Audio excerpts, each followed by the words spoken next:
जय हिंद दोस्तों, आप लोग का स्वागत है जीके जी टारगेट में। आज आप लोग का दोस्तों क्लास 6 साइंस, क्लास 6 का संपूर्ण साइंस, संपूर्ण क्लास 6 को जो साइंस होता है NCERT जो होता है, हम संपूर्ण एक ही क्लास में आप लोग को कराने वाले हैं, जिसमें दोस्तों सभी चैप्टर वन शॉट रिवीजन के लिए हेल्पफुल होगा। जो भी एग्जाम आप लोग देने वाले हैं जिसमें साइंस का थ्योरी पूछा जाता है और साथ ही साथ ऑब्जेक्टिव भी रहता है, उसके लिए बहुत हेल्पफुल होगा दोस्तों। वन लाइनर के फॉर्म में हम क्लास 6 पूरा ही कंप्लीट चैप्टर कराने वाले हैं। वन शॉट रिवीजन हो जाएगा दोस्तों। हर एग्जाम में NCERT से क्वेश्चन 100% पूछा जाता है, जिसमें हम क्लास 6 का चैप्टर नंबर 1 लिए हैं, भोजन के घटक। क्या लिए हैं? भोजन के घटक लिए हैं, भोजन के घटक। इसमें देखिए आप लोग को समझाते हुए पढ़ाते हुए चले जाते हैं। भोजन के घटक। हमारे भोजन के मुख्य पोषक तत्व के नाम क्या क्या हैं दोस्तों? हमारे भोजन के मुख्य पोषक तत्व के नाम क्या क्या हैं? तो क्या क्या हैं दोस्तों, देखते हैं। कार्बोहाइड्रेट हैं। क्या है? कार्बोहाइड्रेट। जो कार्बोहाइड्रेट चावल में सबसे ज़्यादा पाया जाता है। प्रोटीन है, वसा है, विटामिन है, खनिज लवण है। इनके अतिरिक्त भोजन में आहारी रेशा तथा जल भी होते हैं। जो होता है हमारे घटक हैं भोजन के, इसमें क्या क्या होता है? कार्बोहाइड्रेट जो चावल में पाया जाता है सबसे ज़्यादा, प्रोटीन दाल में, वसा घी हो गया, विटामिन भी, खनिज लवण। इनके अतिरिक्त भोजन में क्या? आहारी रेशा भी है तथा जल भी होना चाहिए। क्या होना चाहिए? जल। यह सब भोजन के घटक हैं। कार्बोहाइड्रेट तथा वसा। कार्बोहाइड्रेट तथा वसा हमारे शरीर का मुख्य रूप से ऊर्जा प्रदान करता है। क्या करता है? ऊर्जा प्रदान करता है। कार्बोहाइड्रेट तथा वसा हमारे शरीर को मुख्य रूप से क्या देता है? ऊर्जा प्रदान करता है। कार्बोहाइड्रेट और वसा दोनों ही हमारे शरीर को ऊर्जा प्रदान करता है। तीसरा पॉइंट होगा प्रोटीन और खनिज लवण। प्रोटीन और खनिज लवण की आवश्यकता हमारे शरीर की वृद्धि तथा अनुरक्षण करने के लिए होती है। मतलब प्रोटीन जो है और खनिज लवण हमारे शरीर में वृद्धि करता है, मतलब विकास करता है। और विटामिन हमारे शरीरों को रोगों को से रक्षा करने की सहायता करता है। विटामिन जो होता है हमारे जो शरीर में बीमारी होता है उसे लड़ने के लिए काम करता है दोस्तों। कौन? विटामिन। संतुलित आहार में हमारे शरीर के लिए आवश्यक सभी पोषक तत्वों को तथा पर्याप्त रुचांश तथा जल उचित मात्रा में उपस्थित रहते हैं।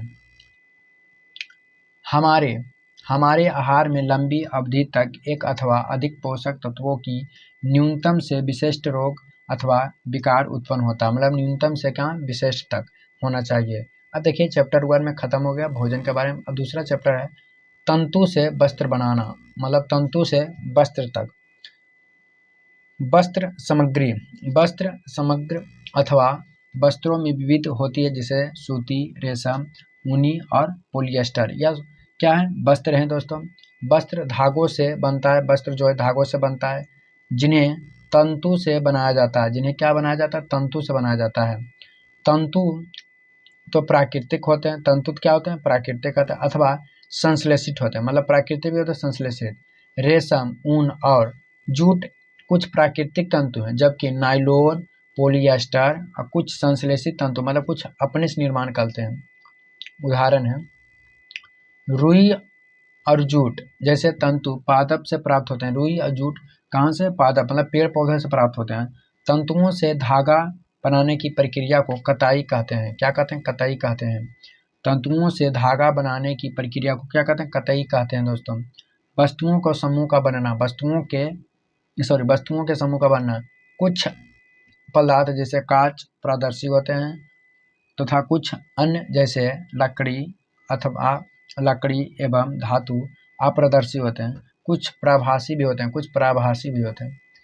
पदार्थों का पृथक्करण। रेत और जल के मिश्रण में रेत के भारी कण तली में बैठ जाते हैं और निस्पंदन की विधि द्वारा जल को पृथक किया जाता है। कौन सी विधि द्वारा? निस्पंदन की विधि द्वारा उन्हें अलग किया जाता है। द्रव तथा उसमें अविलय पदार्थ को अवयवों का निस्पंदन के उपयोग से पृथक किया जाता है। किसी द्रव को उसी वाष्प में परिवर्तन करने की प्रक्रिया को वाष्पन कहते हैं। किसी द्रव को उसी वाष्प में परिवर्तन करने की प्रक्रिया को क्या कहते हैं? वाष्पन कहते हैं।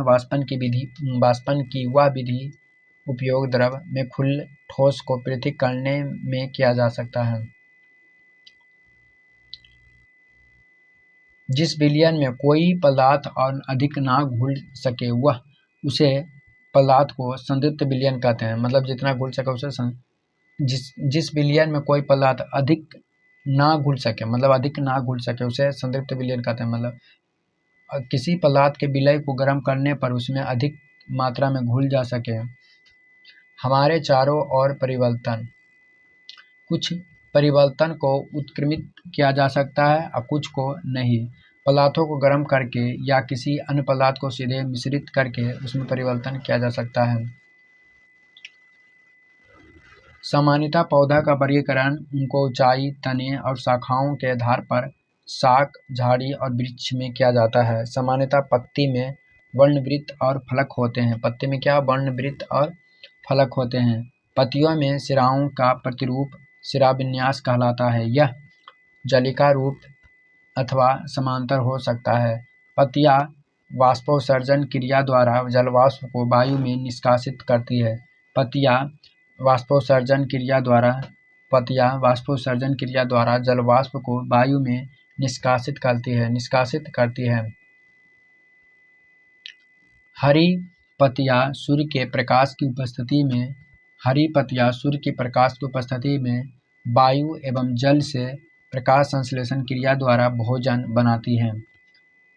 जड़ें मिट्टी से जल एवं खनिज पदार्थ का अवशोषण करती है तथा पौधों को मिट्टी में दृढ़ता से जमाए रखती है।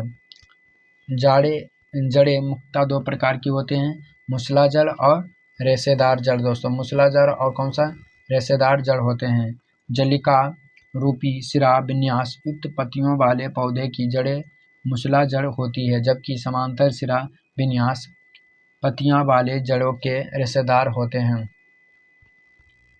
तने द्वारा जड़ों से पत्तियां और दूसरे भागों को जल और पत्तियों से भोजन पौधे के अन्य भागों तक पहुंचता है। पुष्प के विभिन्न भाग जिसे बहुदल, पंखुड़ी, पुंकेसर, स्त्रीकेसर। पुष्प के विभिन्न भाग बहुदल, पंखुड़ी और पुंकेसर और स्त्रीकेसर यह सब होता है। दोस्तों शरीर की गति। अस्थि और उपस्थि मानव कंकाल बनाते हैं। मतलब शरीर हड्डी और मांसपेशियों से कंकाल बनते हैं। यह शरीर के पिंजरा बनाता है, इसे एक आकृति भी देती है। कंकाल चलने में सहायक होता है और आंतरिक अंगों की सुरक्षा करती है। मानव कंकाल में खोपड़ी, मेरुदंड, पसलियां, पक्ष के अस्थि, कंधे एवं श्रेणी मेखला तथा हाथ एवं पांव की अस्थियों से बनता है। पेशियों के जोड़े का एकांतर क्रम में सिकुड़ने एवं फैलाने से अस्थियां गति करती है। अस्थियों की संधियों अनेक प्रकार की होती है। अस्थियों की संधि अनेक प्रकार की होती है। यह उस संधि की प्राकृतिक एवं गति की दिशा पर निर्भर करता है। पक्षियों की दृढ़ पेशी तथा हल्की अस्थियां मिलाकर उन्हें उड़ने में सहायता करती है। यह पंखों को फड़फड़ा कर उड़ाती है।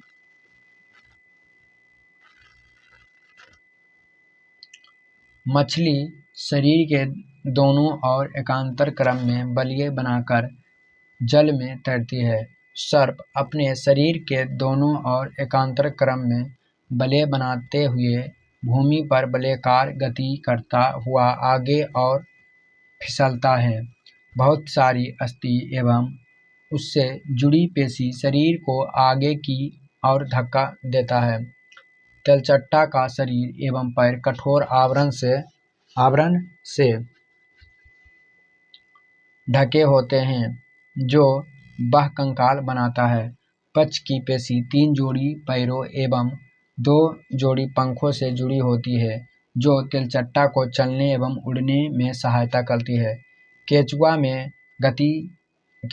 गति शरीर को पेशियों के बारी बारी से विस्तरण एवं संकुचन से होती है। शरीर की अंध सतह पर सूख या केंचुआ को भूमि पर पकड़ बनाने में सहायक है। घोंगा पेशिया पद की सहायता से चलता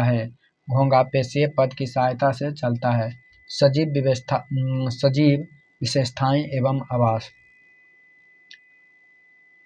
किसी स्थान का परिवेश जिसमें जिसमें पौधा, जंतु, अन्य जीव रहता है उसका आवास कहलाता है। पौधा और जीवों का विशिष्ट लक्षण या स्वभाव जो उन्हें एक आवास विशेष में रहने का अनुकूल बनाता है, अनुकूलन कहलाता है। आवास अनेक प्रकार के होते हैं, परंतु सामान्यतः इन्हें स्थलीय जमीन पर एवं जलीय आवास मतलब जल पर वर्गीकृत किया जाता है।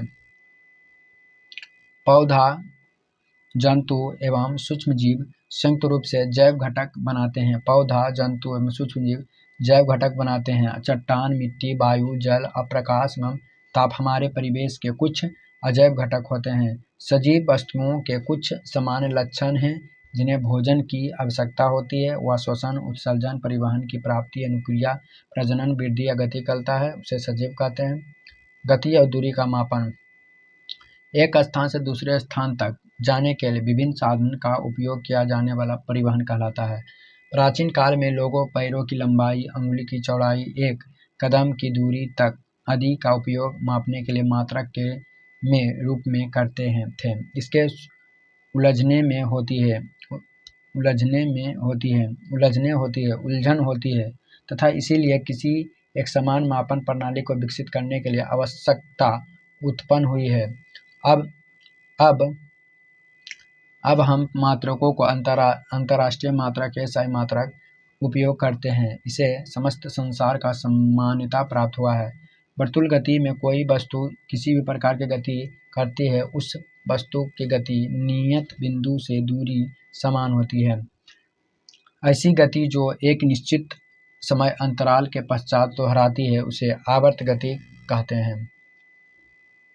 प्रकाश, छाया और परावर्तन। अपारदर्शी वस्तु प्रकाश को अपने में से होकर नहीं जाने देती है, उसे अपारदर्शी कहते हैं, जैसे ईटा।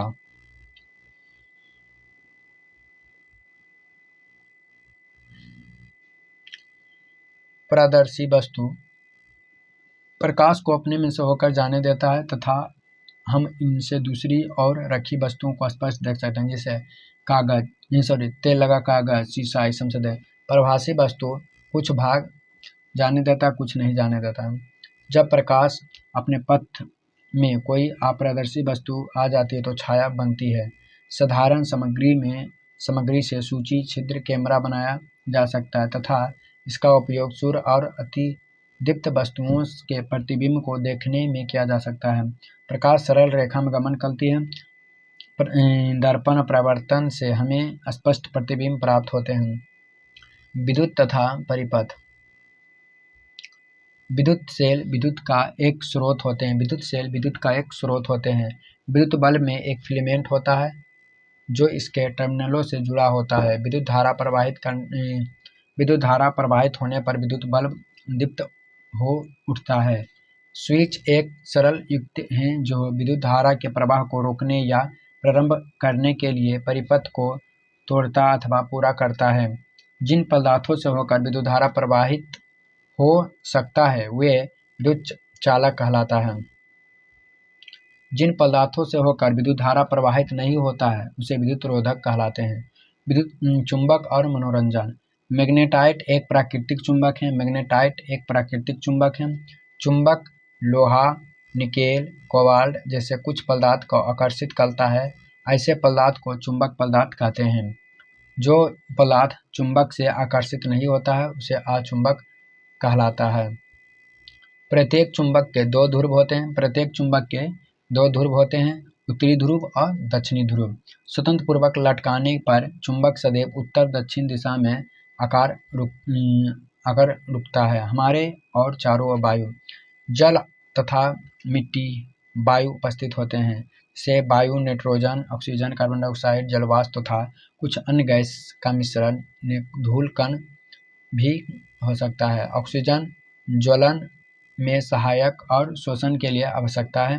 वायु की वह परत जो पृथ्वी को घेरे हुए हैं और उसे वायुमंडल कहते हैं। पृथ्वी पर जीवन के लिए वायुमंडल आवश्यकता है। कचरा संग्रहण और निपटान। रसोई घर के अपशिष्ट सहित पौधे एवं जंतु अपशिष्ट को खाद में परिवर्तित करना कंपोस्टिंग कहलाता है। रसोई घर के कचरे को क्रीम अथवा लाल केचुआ द्वारा कंपोस्ट में परिवर्तन करना वर्मी कंपोस्टिंग कहलाता है। कागज का पुनः चक्रण संभव है तथा पुनः चक्रण द्वारा बनाए कागज का उपयोग चीजों बनाई जा सकती है। कंपोस्टिंग द्वारा प्लास्टिक को कम हानिकारक पदार्थों में परिवर्तन करना संभव नहीं है। कल दोस्तों क्लास 7 का कंप्लीट करा देंगे। क्लास 6 कंप्लीट हो गया, ज़्यादा भी लंबा वीडियो नहीं बना, 15 मिनट में कंप्लीट क्लास हो गया। रिवीजन के लिए वन शॉट हो जाएगा दोस्तों। वीडियो अच्छा लगे चैनल को सब्सक्राइब, वीडियो को शेयर करें।